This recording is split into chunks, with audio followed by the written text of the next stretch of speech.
All right, welcome back to the Tool World Podcast. I'm with Master Ju. Hello there, Mr. Ju. Yeah. All right, so this week we're going to take it back to some techniques. Back to the techniques. And I don't know if there's right or wrong answer on these. Just a discussion here. Well, they might be right or wrong. It's just you have to look through the whole encyclopedia. Are our podcasts ever right or wrong? No, that's true. Yeah, It's just a discussion. Yeah, So, what we say is not exactly fact. It's just our thoughts. As thoughts, or maybe things you've learned in seminars, or trying to compare some techniques and the right or wrong way to do it too, That's why they're here. Yeah, exactly. It's just discussion, right? So this week we're going to be looking at sawmill. So there's a couple techniques from there. We're going to take two. They're normal techniques that you have. So you have the high side block with the knife hand. Normal technique, right? Except, no, that's a guarding block, but but you have the hand on the back right forearm, right?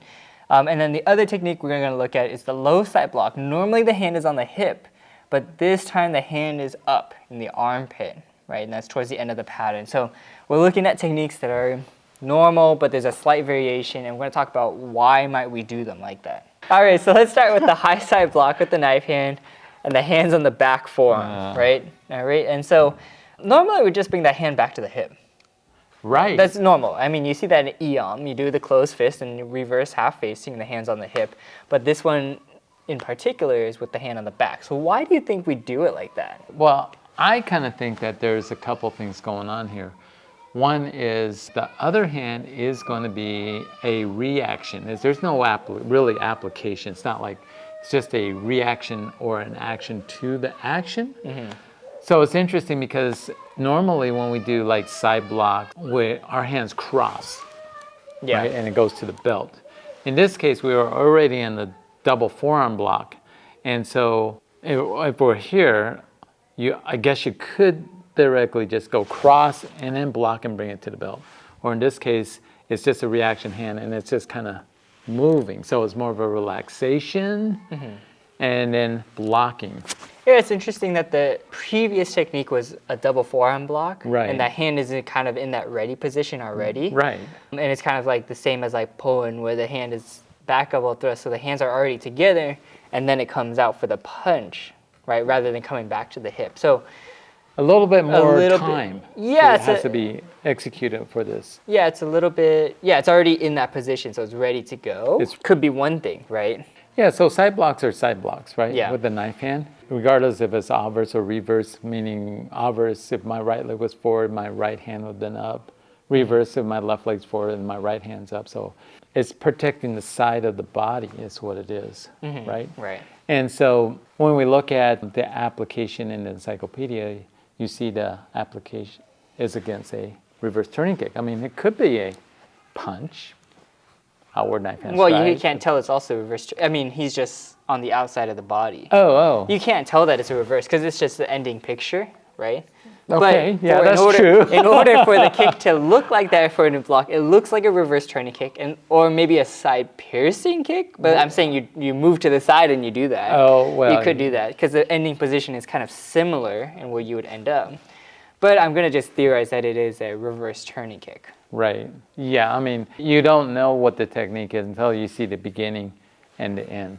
Right. If you just find the last position, you can't tell if it was a punch, block, whatever. I mean, that's a good point. I mean, if I have my fist pointed outward like this, or the under fist is pointed outward, or if it's pointed towards me, what are they? Is that a punch? Could it be an upward punch, you see? Yeah.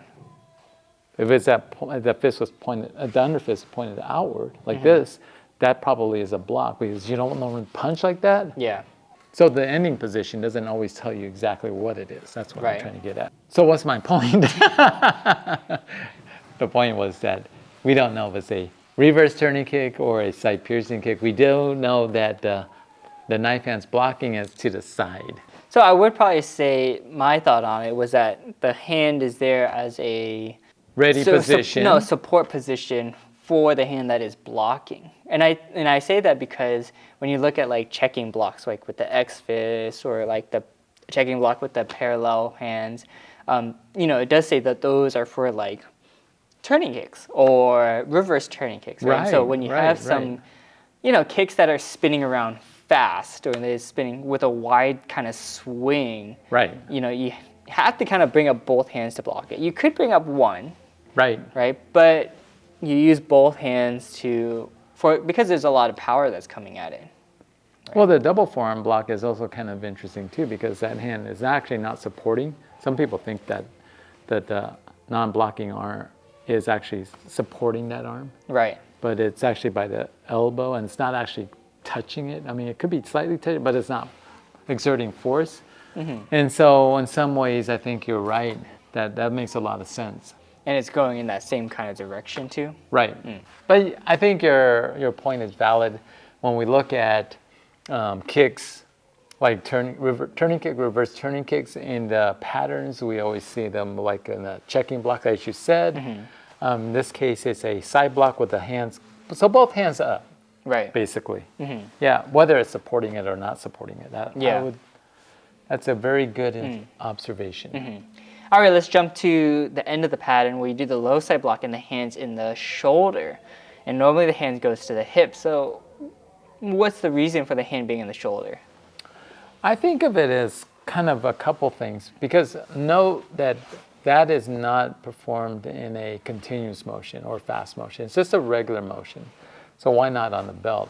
But it kind of tells me that punches really are from the armpit or by the chest level.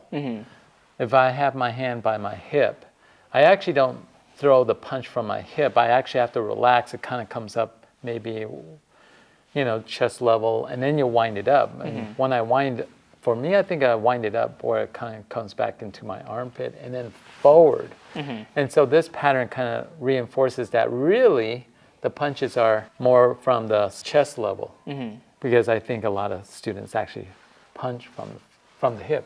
Right, and that's also a big topic too, right? Where does the punch start? Where does the punch start? Yeah. So that for me kind of says that confirms that really the punches are maybe coming from the armpit and not the belt. The other thing too about that is that it's interesting because it's in a regular motion, we have this sine wave where we go down, up, down. And it's that relaxation, right? And in this case, it's kind of like right down after you finish a block, your hands, when you do the block, your hands are right there.